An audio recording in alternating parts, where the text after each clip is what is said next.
everyone, it's Mad Chen here. In this tutorial, you'll learn how to make a chain link brush in Procreate. So stick around and we'll get into it in a moment.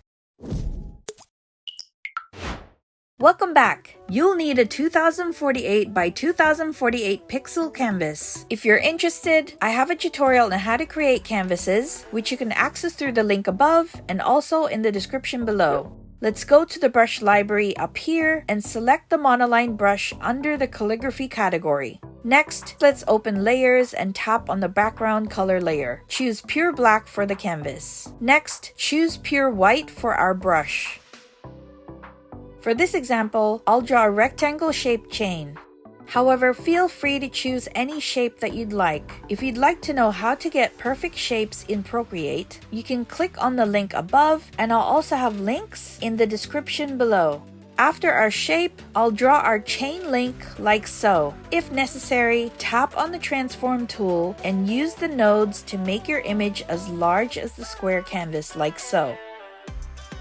Next, go to Layers and tap on the chain thumbnail to bring up a list. Then select Copy. Now it's time to create the brush. So let's go back to the brush library and duplicate the monoline brush by sliding left and selecting Duplicate. Then tap on the duplicate copy to go into the brush settings. We need to import our chain image. To do this, go to the Shape tab on the left, then tap on Edit up here. Next, tap on Import, then tap on Paste. Lastly, tap on Done to save the image.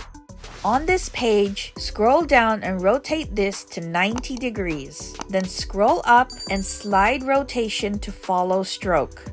Afterwards, go to the Stroke Path tab and take spacing to 55%. You should now have a nice chain link with even spacing. Don't be afraid to experiment with the spacing feature because you may have to use a different percentage based on the shape you have drawn. If you have any requests, feel free to tell me in the comments below. See you in the next video, and as always, thanks for watching.